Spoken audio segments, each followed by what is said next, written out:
So what's coming in? What are the weapons of this open family, for want of another word? The first weapon of this open family is their meal times. They eat together, and they eat together a lot, as much as possible, because while they eat together, they discuss things, they talk, they catch up. These meal times have become hugely important times where the family share and they sort out problems. And meal times are actually getting much, much longer. Without a shadow of a doubt, this is the most important weapon that they have in their arsenal, of the meal times.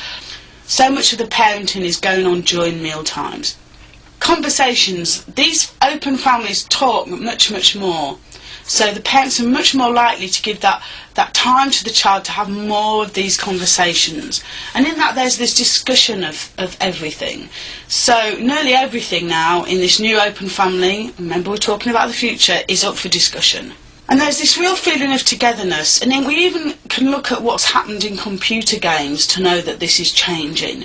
We had the old vision of a teenager in his computer playing his games alone has sort of moved away, and what's come in behind that is a family playing the Nintendo Wii together.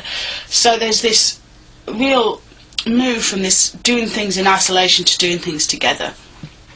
Let's discuss it with the kids, and nearly every decision that families make will be discussed with the kids, even down to the fact that if the child does something wrong, the parents are going to be sitting this child down saying, how are we going to sort this out? What do you think we should do?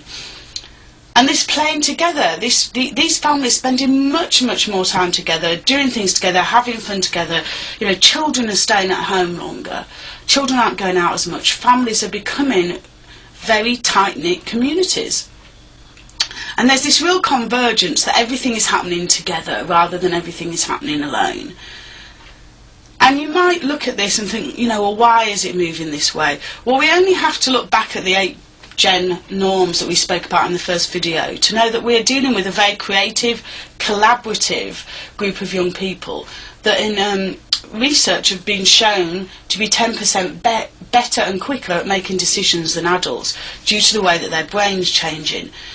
And because of this, you would be foolish as a family not to involve the children, because they can come up with some great collaborative and creative solutions. But this has been driven more so by the fact that the power dynamics have flipped. So young people have never had so much assumed power. They've never been able to change things or have so much influence as they've got now. And I can think particularly of 2 examples. Tess Chaplin, who started a Facebook page when she was grounded by her parents. Thousands and thousands of people joined this page to say that she shouldn't be grounded. It got worldwide coverage. All over the world this story went. And last year there was a group of A-level students that didn't like a question on their biology exam, started a Facebook campaign, and the exam got re-looked at. When I was a child, we didn't have that sort of influence. We couldn't quickly change something. You could rally together and you could get some sort of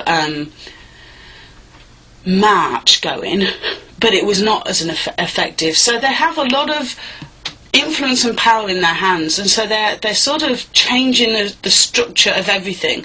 And it's not just families. Businesses and colleges and schools are having to change a lot to really accommodate the digital natives. As a family, just start looking at how you're operating and try and think of what you could possibly pull back a bit and be a little bit more open in the way that your family operates. And I think for parents, it's a really difficult time, because we're at this crossroads, and we've basically got 2 directions that we can turn as parents. If we go one way and condemn screen use, we're likely to destroy everything that's good about the internet and about how young people use it. And if we go the other way and embrace what's going on with technology, because it's not going away, then we're going to nurture these really creative and collaborative and revolutionary children who are going to do things in a very, very different way. And as parents stood at that crossroads, you've got to think of which is going to bring you closer or further away from your child. So if you decide to condemn screen use, you're probably going to move further away from your child and have a very, very difficult time ahead for yourself. Because like I say, technology is not going away. And if you choose the path where you say, you know what, maybe this screen use is okay. Maybe I just need boundaries about it, but maybe I need to stop thinking it's the devil. Then you're going to move closer towards your child, and you're going to be able to have some great conversations with them, and there's going to be great opportunities that open up. And if you don't understand, ask your children.